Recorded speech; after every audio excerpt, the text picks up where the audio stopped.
Hi hello வணக்கம் and welcome to ஸ்கைபிக்ஸ் Tamil. அதாவது நம்ம நடிகர் சூரி பார்த்தீங்க அப்படின்னா அவரோட நடிப்பில் இப்போ கருடன் அப்படிங்கிற படம் ரிலீஸ் ஆயிருக்கு. அதோட விமர்சனம் எப்படி அப்படிங்கிறத இப்போ பார்க்க போகிறோம். அதாவது இந்த படம் அப்படின்னு பார்க்கும்போது ஆரம்பத்தில் நம்ம ட்ரெய்லர் ரிலீஸ் பண்ணப்பவே பார்த்தீங்க அப்படின்னா பயங்கரமாக ஒரு ஹைப்பை வந்து கிரியேட் பண்ணிருச்சு. ஏன்னா அந்த படத்தில் இருக்கக்கூடிய சீன்ஸ் எல்லாம் பார்க்கும்போது எல்லாரும் மெய் மறந்து போய் பார்க்க ஆரம்பிச்சிட்டாங்க. அந்த அளவுக்கு தரமான ஒரு படமாக தான் இருக்கு.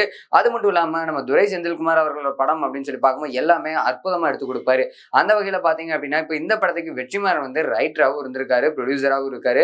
அது மட்டும் இல்லாம ஒரு பக்கம் வெற்றிமாறன் இருக்கிறார் அப்படிங்கும்போது கண்டிப்பா சூரிய அவர்களை மெருகேத்தினதே அவரு தான். அப்போ சூரிய கிட்ட எந்த மாதிரியான விஷயங்கள்லாம் கொண்டு வந்து எப்படி கொடுத்தா மக்கள் ரசிக்கும்படியா பார்ப்பாங்க அப்படிங்கிறது நல்லாவே அவருக்கு தெரிஞ்சிருக்கும். இப்படி பாத்தீங்க அப்படின்னா மொத்தமா நம்ம சூரிய வேற மாதிரி காமிச்சிருக்காங்க படத்துல. அது மட்டும் இல்லாம ஒரு பக்கம் சசிகுமார், இன்னொரு பக்கம் உன்னி முகுந்தன் உள்ளிட்ட பலரும் வந்து இந்த படத்துல நடிச்சிருக்காங்க. அப்படி பாத்தீங்க அப்படின்னா எல்லாருமே அவங்களுக்கான ரோலை சும்மா பக்காவா பண்ணியிருக்காங்க. அந்த வகையில பாத்தீங்க அப்படின்னா ஆரம்பத்துல வந்து ஒரு பக்கம் சசிகுமாரும் உன்னி முகுந்தனும் ரொம்பவே க்ளோஸ் ஃப்ரெண்ட்ஸா இருக்காங்க சின்ன வயசுல இருந்து. அப்ப அவங்க ஊர்லயே பாத்தீங்க அப்படின்னா அவங்க கொஞ்சமா வளர்ந்து வரக்கூடிய டைம்ல நிறைய பிசினஸ் பண்றாங்க. அதனால ஊர் மக்கள்கிட்ட ரொம்ப பரிச்சயமான ஒரு முகமாகவும் ஆகுறாங்க. அந்த டைம்ல தான் பாத்தீங்க அப்படின்னா ரெண்டு பேத்துக்கு இடையில வர்றவர் தான் நம்ம சொக்கன் அப்படிங்கிற கேரக்டர் சூரிய வந்து உள்ள இறங்குறாரு. இறங்கி அதுக்கப்புறம் பாத்தீங்க அப்படின்னா ஏன்னா எந்த ஒரு உறவுகளும் இல்லாம வந்த நம்ம சூரிக்கு உன்னி முகுந்தன் பாத்தீங்க அப்படின்னா அடைக்கலம் கொடுத்து அவருக்கான தேவைகள் எல்லாத்தையும் பூர்த்தி பண்ணி கொடுத்தாரு. அதனால என்ன ஆச்சு, நம்ம சூரிய அவர்கள் வந்து ஒரு வளர்ப்பு நாய் வந்து எப்படி தன்னோட எஜமானுக்கு ரொம்பவே அடிபணிஞ்சு அடிமையா இருக்குமோ அந்த அளவுக்கு விசுவாசமா இருக்கக்கூடிய ஒரு நபரா தான் நம்ம சூரிய நடிச்சிருக்காரு. ஏன் இன்கேஸ் பாத்தீங்க அப்படின்னா நம்ம சசிகுமார் அவர்களும் உன்னிமுகனும் அவ்வளவு க்ளோஸ் ஃப்ரெண்ட்ஸ். அவங்க பாத்தீங்க அப்படின்னா சும்மா சசிகுமார் விளையாட்டுக்கு அடிச்சாலும் கூட இல்ல அடிக்காதீங்க அப்படிங்கிற அளவுக்கு ரொம்பவே அந்த அளவுக்கு ரொம்ப டெடிகேட்டடான ஒரு பர்சனா இருந்திருக்காரு நம்ம சூரி.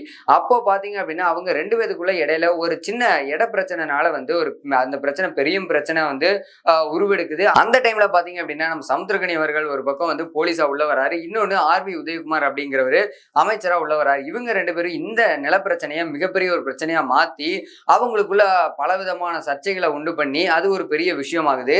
அப்போ பாத்தீங்க அப்படின்னா ஒரு பக்கம் உன்னி முகுந்தன் ரொம்பவே ஆள் வந்து டோட்டலா மாறுறாரு. மாறும்போது நம்ம சூரிய அவர்கள் பாத்தீங்க அப்படின்னா வேற லெவல்ல வந்து ஆக்ரோஷமா வந்து எல்லாத்தையும் அடிச்சு நொறுக்கி மொத்தமா பாத்தீங்க அப்படின்னா இந்த படம் முழுக்க முழுக்க வந்து ரத்த கலதையான ஒரு படம் அப்படின்னே சொல்லலாம். ஏன்னா ஒரு கிராமம் அப்படின்னு எடுத்துக்கும் போது அங்க என்னென்ன மாதிரியான சீக்வன்ஸ் எல்லாம் இருக்கும், என்ன பிரச்சனைகள் வரும், எப்படி எல்லாம் ஹேண்டில் பண்ணுவாங்க அப்படிங்கிறத ரொம்ப அழகா இந்த படத்துல காமிச்சிருக்காங்க. ஆக மொத்தத்துல பாத்தீங்க அப்படின்னா நம்ம சூரிய அவர்களுக்கு இந்த படம் மிகப்பெரிய ஒரு பிளாக் பஸ்டர் படமா இருக்கும் அப்படின்னு சொல்லப்படுது. அது மட்டும் இல்லாம இந்த படம் கண்டிப்பா 100 கோடி மேல வசூலும் அடையும் அப்படின்னு பலரும் வந்து கருத்துக்கள் தெரிவிச்சுட்டு வந்துட்டு இருக்காங்க. ஸோ இதனால நம்ம சூரிய அவர்களுக்கு இன்னும் வந்து காமெடி அப்படிங்கிறது இல்லாம ஹீரோவா பல படங்கள் வந்து கமிட் ஆகுவாரு அப்படின்னு பல பேரும் சொல்லிட்டு தான் வந்துட்டு இருக்காங்க.